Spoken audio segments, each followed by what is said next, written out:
ऑल्डरमैन का क्या मतलब होता है, ये आज की इस वीडियो में सीख लेते हैं।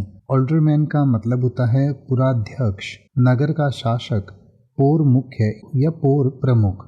यानी कि जैसे हमारे इंडिया में नगर पार्षद होता है, उसी तरीके का ये एक पद होता है। यानी कि an alderman is an elected member of municipal council governing body in many local government, particularly in United States and many commonwealth countries.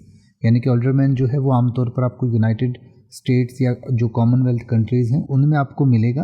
ये जो है म्यूनिसिपल कॉरपोरेशन में ही या म्यूनिसिपल जो काउंसिल होती है उसमें एक इलेक्टेड मेंबर होता है। जैसे नगर पार्षद का चुनाव होता है उसी तरीके से इसका चुनाव होता है।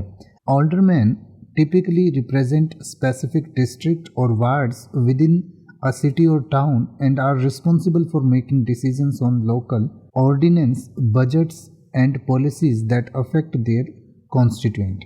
यानी कि ये जो है अपने लोकल डिस्ट्रिक्ट के लिए या वार्ड के लिए एक रिस्पॉन्सिबल व्यक्ति होता है, जो वहाँ पर जो भी बजट आता है या जो भी डेवलपमेंट के काम होते हैं या एडमिनिस्ट्रेशन के जो काम होते हैं उनके बारे में ये डिसीजन लेता है। The role of an alderman can vary depending on the specific structure, power of the local government, but generally they serve as advocates for their communities and help to address the needs and concerns of residents within their districts।